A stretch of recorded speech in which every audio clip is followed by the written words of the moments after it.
hand and be honest. If you've used the phrase crazy busy to describe your day, your week, your month, I'm an emergency room doctor, and crazy busy is a phrase you will never hear me use. And after today, I hope you'll stop using it too. Here's why you cannot afford to use crazy to describe your busy. Because when we are in what I refer to as crazy busy mode, we are simply less capable of handling the busy. Here's what happens. Your stress hormones rise and stay there. Your executive function in the prefrontal cortex declines. That means your memory, your judgment, your impulse control deteriorate, and the brain areas for anger and anxiety are activated. Do you feel that? Here's the thing. You can be as busy as an emergency department without feeling like you're crazy busy. How? By using the same tactics that we use. Our brains all process stress in similar fundamental ways, but how we react to it has been shown by research to be modifiable, whether it's emergencies or just daily, day in, day out stress. Now contrast crazy busy mode with how I think of us in the ER, ready mode. Ready mode means whatever comes in through those doors, whether it's a multiple car pileup or a patient having chest pain while stuck in an elevator, or another patient with an item stuck where it shouldn't be. When you know you're dying to ask. Even on those days when you would swear you were being punked, we're not afraid of it. Because we know that whatever comes in through those ER double doors, that we can handle it, that we're ready. That's ready mode. We've trained for it, and you can too. Here's how. Step one to go from crazy mode to ready mode is to relentlessly triage. In crazy mode, you're always busy, always stressed, because you're reacting to every challenge with the same response. Contrast that with ready mode, where we triage, which means we prioritize by degree of urgency.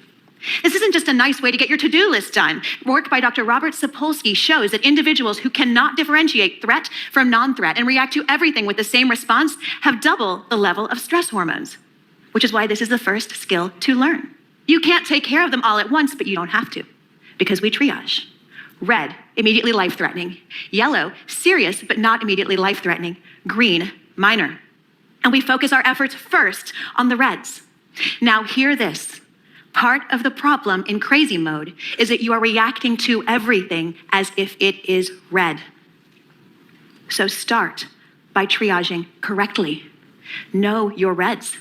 They're what is most important and where you can most move the needle. Now, it's easy to be confused by noise, but what is noisiest is not always what is most red. In fact, my severe asthmatic patient is most at risk when he's quiet. But my patient over here demanding that I bring her flavored coffee creamer, she's noisy, but she's not red. I'll give you an example from my own life. Last spring, my house flooded. My 1-year-old was in the ER. I was supposed to do a fundraiser for my 4-year-old's school, and the final chapter of my book was beyond late. Maybe not ironically, that was the chapter on stress. My red tasks were getting my 1-year-old better and finishing my book. That was it. Remember, relentlessly triage. The house flood repair, well, once we had stopped and stabilized the damage, it was no longer a red. It felt red, but it was in fact just noise. No, really, it was quite noisy. This picture on the far right is me wearing earplugs to focus on my book while the floor is being mechanically dried around me. Know your reds, and do not let your non-reds distract you from them. By the way, it is liberating with a green task to every once in a while be able to remind yourself, that's a green task. No one's gonna die. It's okay if it's not perfect. Now, there's one last triage level that we use in the worst scenarios, and that is black.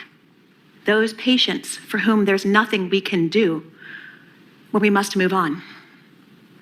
And although it is gut-wrenching, I mention it because you each have your own equivalent black tasks in your life. These are items that you must take off your list. And I think many of you know what I'm talking about. For me, this was the fundraiser. I had to step down. Because as we in the ER know, if you try to do everything, you have no hope of saving your reds. Step 2 to go from crazy mode into ready mode is to expect and design for crazy. Half of handling crazy is how you prepare for it. So step 1, we triage. Step 2, we design to make those tasks easier to do. Science shows us that the more options we have, then the longer each decision takes. And the more decisions we have to make, then the more exhausted our brain gets, and the less it is capable of making good decisions. Which is why this step 2 is about finding ways to reduce your daily decisions. Here are 4 all the equipment that you need for a certain activity together, charged and ready, so you don't spend energy looking for it. And decrease temptations for anyone driven by sugar cravings. Anyone? Say aye, go ahead. That itself is its own form of crazy mode and self-medication for crazy mode. But stop working your willpower.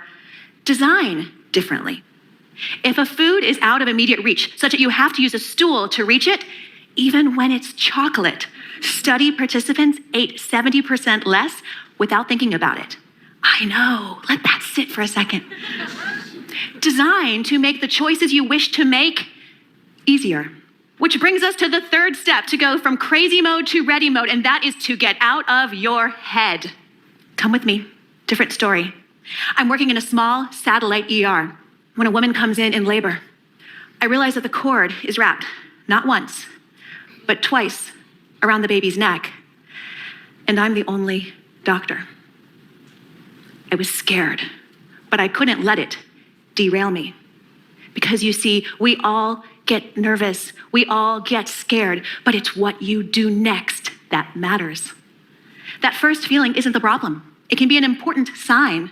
The problem comes when we let it derail us, when that internal monologue starts and we catastrophize and we start to get that tunnel vision. That's how you think when you're in crazy mode, and you cannot solve anything that way.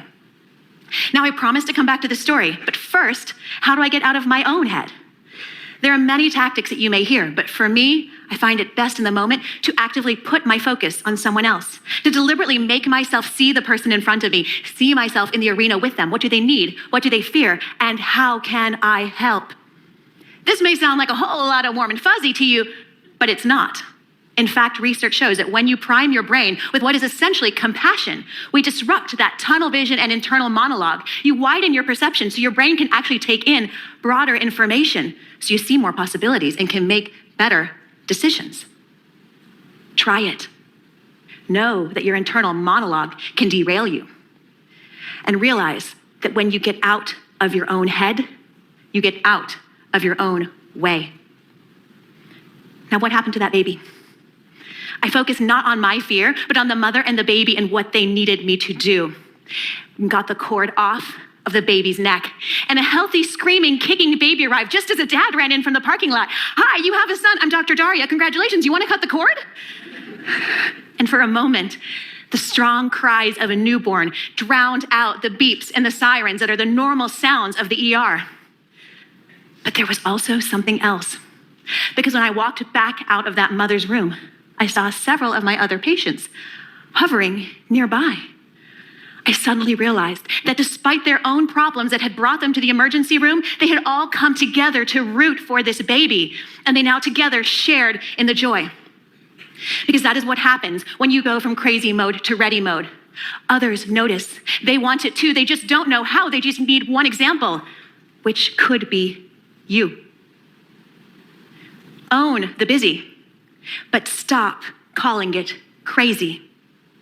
You've always had that ability, but now you're ready. Thank you.